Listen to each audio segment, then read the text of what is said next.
Tout a commencé en 2015 à 2016, lorsqu'un jeune homme du nom de Théo Awoniyi se trouvait aux Pays-Bas.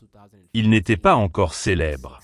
Il était assis devant son ordinateur portable comme tout le monde lorsqu'il a entendu quelque chose qui a changé sa vie dans une vidéo en ligne. Il s'agissait d'un court extrait d'une prédication qui disait qu'un jour viendrait où le monde entier entendrait parler de Koinonia. Bien que Théo Awoniyi ne sache pas qui était l'apôtre à cette époque, cette phrase est restée gravée dans sa mémoire pendant des années. En 2020, après 6 ans d'attente, le rêve de Théo Awoniyi de jouer au football dans un bon club de bonne réputation se réalisait enfin. Un club allemand le voulait, il avait travaillé sans relâche pour ce moment, mais le coup de théâtre est arrivé. Son agent l'a appelé et lui a dit « Tu te rends en Allemagne ce dimanche pour participer au match de pré-saison ». Théo Awoniyi avait le choix entre partir immédiatement ou honorer Dieu et assister d'abord au culte. Et devinez ce qu'il a fait? Il a demandé à son agent de retarder le vol jusqu'à lundi. Vous vous demandez peut-être si c'était la bonne décision à prendre. Mais mesdames et messieurs, cette décision a conduit à quelque chose de vraiment incroyable.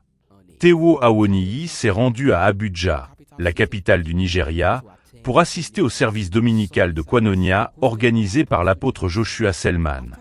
Après le service, il a eu la chance de rencontrer l'apôtre le lendemain. Quand l'apôtre le vit, il dit quelque chose d'inhabituel, « Je vois un cheval courir ». Au début, cela n'avait aucun sens pour Théo Awoniyi, mais il crut à ses paroles et ensuite, des miracles commencèrent à se produire. Sa famille qui attendait son visa reçut son visa la semaine même. Peu de temps après, Théo Awoniyi a commencé à jouer dans son nouveau club allemand.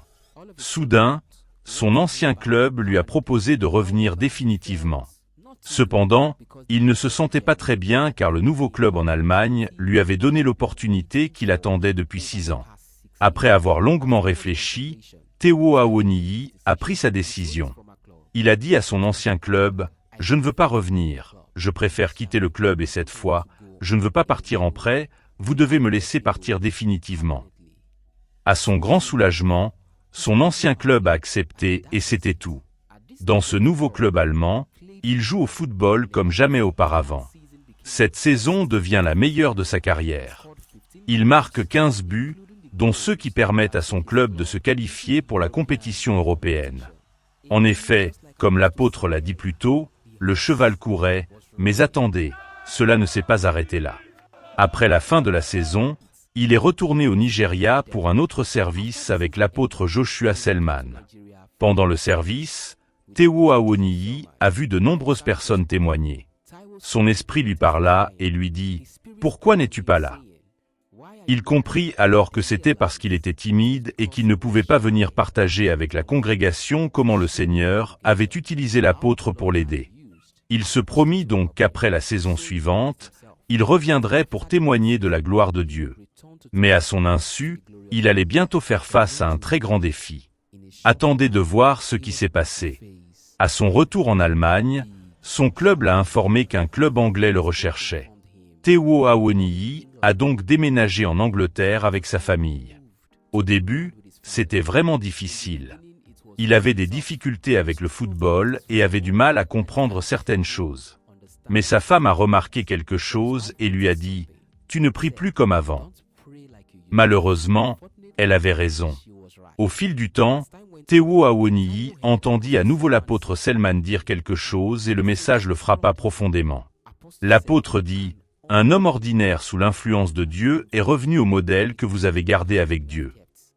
Théo Awoniyi n'arrêtait pas de méditer sur cette phrase. Elle le frappa tellement. Le lendemain, malgré un match prévu le soir, Théo Awoniyi mit tout de côté et pria comme jamais auparavant. Il est resté à genoux pendant 6 heures. Plus tard dans la soirée, il a joué sans effort et a marqué 2 buts. Il était évident que quelque chose avait encore changé. Par coïncidence, c'était la semaine où se déroulait une réunion spéciale de réveil au Royaume-Uni. L'apôtre Joshua Selman devait être présent. Il a dit à sa femme, « Je suis désolé, mais je ne serai pas à la maison pendant les 2 prochains jours. » Il a ensuite contacté le pasteur Nathanaël Basset, un excellent ministre de la musique qui devait également être présent à la réunion de réveil au Royaume-Uni. Il expliqua au pasteur Nat qu'il n'avait pas de billet pour la réunion de réveil. Le pasteur Nat répondit « Viens Théo, je t'enverrai le billet ». Lors de la réunion de réveil, le pasteur Nat lui dit « J'ai vu ton objectif et ce que tu as affiché sur ton t-shirt. Ce que tu as montré fonctionnera pour toi. » Puis il a prié avec lui et l'a emmené chez l'apôtre Joshua Selman. Une fois arrivé, la première chose que l'apôtre a dit a été que ce footballeur va obtenir un sceau de la FIFA.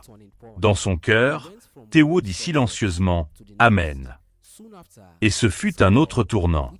Il passa d'un succès à l'autre. Peu de temps après, son club, qui avait du mal à se relever, a réussi à sortir de cette situation difficile et à rester dans le championnat. C'est donc une histoire qui parle de foi, de persévérance, de fidélité à Dieu et plus important encore, d'honneur et de foi en l'homme de Dieu qui vous a été donné. La vie de Théo a changé parce qu'il a choisi de faire confiance à Dieu, même lorsque cela n'avait aucun sens. Imaginez maintenant ce qui pourrait arriver si vous faisiez la même chose. Quel miracle attendez-vous? Il est temps de franchir le pas. Si l'histoire vous a inspiré, ne la gardez pas pour vous. Partagez-la avec quelqu'un et dites-moi également dans la section des commentaires ce que vous avez le plus apprécié dans l'histoire.